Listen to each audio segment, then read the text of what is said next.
Friedrich Nietzsche.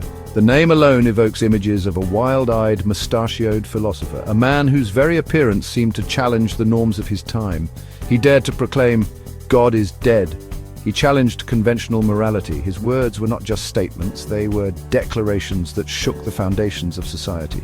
Nietzsche's life and ideas were dramatic, unconventional, and undeniably fascinating. He questioned everything, from the existence of God to the very essence of human nature. He challenged us to think for ourselves, to break free from societal constraints and explore our own paths. His words are still relevant today, provoking thought and debate. They inspire us to question, to doubt, and to seek our own truths. Nietzsche's philosophy is not for the faint of heart. It demands courage, introspection, and a willingness to confront uncomfortable truths. It is a philosophy for those who want to live life to the fullest, embracing both its joys and its sorrows. But why is Nietzsche considered one of the craziest philosophers? Was he truly mad? Or was his madness a reflection of his genius? Or was he simply ahead of his time, seeing truths that others were not yet ready to accept? To understand Nietzsche, we must delve into his life, his work, and the historical context that shaped his thinking. We must explore the man behind the philosophy. Join us as we explore the world of Friedrich Nietzsche, the philosopher who dared to question everything and in doing so changed the course of philosophical thought forever. Born in 1844 in a small town in Germany, Nietzsche's early life was marked by both tragedy and intellectual curiosity. He lost his father at a young age. He excelled in his studies, particularly in classics and philology. At the young age of 24, Nietzsche became a professor of classical philology. He was brilliant, he was unconventional, he challenged traditional academic norms. Nietzsche's health was fragile throughout his life. He suffered from migraines and other ailments. But his physical suffering did not dampen his intellectual spirit. He continued to write and lecture, developing his radical ideas. Even in his youth, Nietzsche displayed a remarkable intellect. He questioned traditional morality. He explored the nature of existence. These themes would become central to his later philosophical works. God is dead. This provocative declaration, found in Nietzsche's book The Gay Science, has echoed through the corridors of philosophical thought for over a century. It is perhaps his most famous and most misunderstood quote, often taken out of context and misinterpreted. Nietzsche wasn't literally suggesting that God had died. Instead, he was pointing to a profound shift in the cultural and spiritual landscape of his time.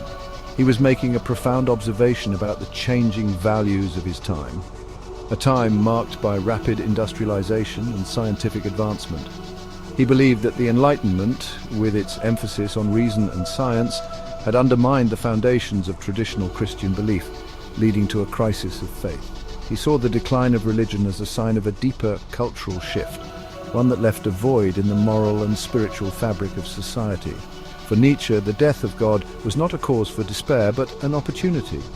It was a call to rise above the old values and create new ones. It was a chance to re-evaluate our values, to question what we hold dear, and to forge a new path forward.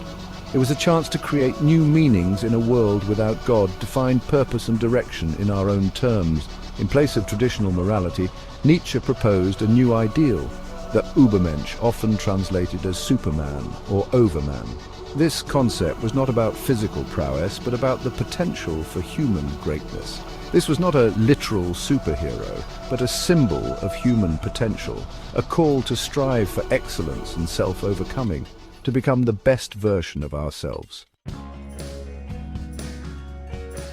Nietzsche was a master of critique. He challenged the very foundations of morality, religion, and Western thought. In his book, Beyond Good and Evil, he argued that traditional moral codes were based on a slave morality. He believed that these codes were designed to keep the powerful in check. He questioned the values of compassion, humility, and self-sacrifice. He saw them as tools of the weak to control the strong. Nietzsche's philosophy is often characterized as individualistic and even nihilistic. He rejected the idea of universal truths. He believed that individuals had the freedom to create their own values. But Nietzsche's philosophy is far more nuanced than simple nihilism. He believed in the power of the human spirit. He called for a revaluation of all values. Section 5, Thus Spoke Zarathustra, a philosophical novel and its echoes. One of Nietzsche's most influential works is Thus Spoke Zarathustra, a philosophical novel written in a poetic and allegorical style. The book follows the journey of Zarathustra, a prophet-like figure who descends from the mountains to share his wisdom with humanity. Through Zarathustra, Nietzsche explores themes of self-overcoming, the will to power, and the eternal recurrence. He uses vivid imagery and symbolic language. Zarathustra's teachings are often paradoxical and open to interpretation. He speaks of the importance of embracing life's challenges. He encourages individuals to strive for greatness. Thus Spoke Zarathustra is a complex and challenging work. It has inspired generations of readers. It continues to provoke thought and debate. Section 6. Madness and Misinterpretations. The troubled mind of a genius. In the final years of his life, Nietzsche's mental health deteriorated. He suffered a mental breakdown. He spent the rest of his days in the care of his family. The exact nature of Nietzsche's illness remains a subject of debate. Some speculate that it was syphilis. Others point to a possible genetic condition. Sadly, Nietzsche's illness and subsequent decline have been used to discredit his work. His ideas have been misappropriated by some to justify violence and oppression. It's important to remember that Nietzsche's philosophy is complex. It should not be reduced to simplistic interpretations. His work deserves careful and critical engagement. Section 7. Nietzsche's enduring legacy, a controversial figure. Nietzsche died in 1900, but his ideas continued to reverberate throughout the 20th century and beyond. His influence can be seen in philosophy, literature, psychology, and even popular culture. He is both admired and reviled.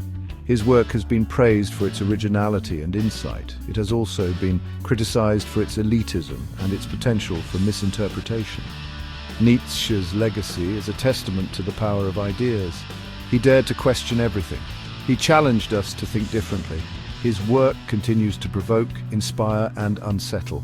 He remains a controversial figure, but his influence on modern thought is undeniable.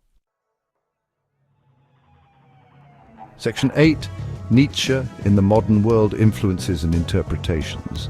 Nietzsche's ideas have found resonance in a wide range of fields. Existentialist philosophers like Jean-Paul Sartre and Albert Camus drew inspiration from his emphasis on individual freedom and responsibility. Psychologists like Sigmund Freud and Carl Jung were influenced by Nietzsche's exploration of the unconscious mind and the nature of the self. In literature, authors like Thomas Mann, Hermann Hesse, and Milan Kundera have grappled with Nietzschean themes in their works. Nietzsche's ideas have also found their way into popular culture, influencing films, music, and even video games. Nietzsche's enduring relevance lies in his ability to ask timeless questions. He forces us to confront the big questions of existence, meaning, and morality. Section 9. A final thought. Embracing the complexity of Nietzsche. Friedrich Nietzsche was a complex and challenging thinker. His philosophy delves into the depths of human existence, questioning the very foundations of morality, religion, and society. His ideas are not easily categorized. He defies simplistic labels. Nietzsche's writings often provoke strong reactions as they challenge conventional wisdom and push the boundaries of traditional thought. To truly understand Nietzsche, we must engage with his work directly, grappling with its complexities and contradictions. This means reading his texts with an open mind and a willingness to question our own beliefs. We must resist the temptation to reduce his philosophy to slogans or sound bites. Nietzsche's thoughts are intricate and multifaceted, requiring deep contemplation and reflection. We must be willing to wrestle with his ideas, even when they make us uncomfortable. His philosophy often confronts us with unsettling truths about human nature and the world we live in. Nietzsche's philosophy is an invitation to think for ourselves. He encourages us to break free from societal norms and to forge our own paths. It is a call to question everything. Nietzsche urges us to challenge authority, to doubt what we have been taught, and to seek our own truths. It is a reminder that the search for meaning is an ongoing journey. Nietzsche's philosophy is not about finding definitive answers, but about continuously exploring and questioning. He may have been considered crazy in his time, but his ideas continue to resonate with us today. His thoughts on the will to power, the eternal recurrence, and the Übermensch remain influential. Perhaps that is the mark of a truly great philosopher. Nietzsche's legacy endures because he challenges us to think deeply.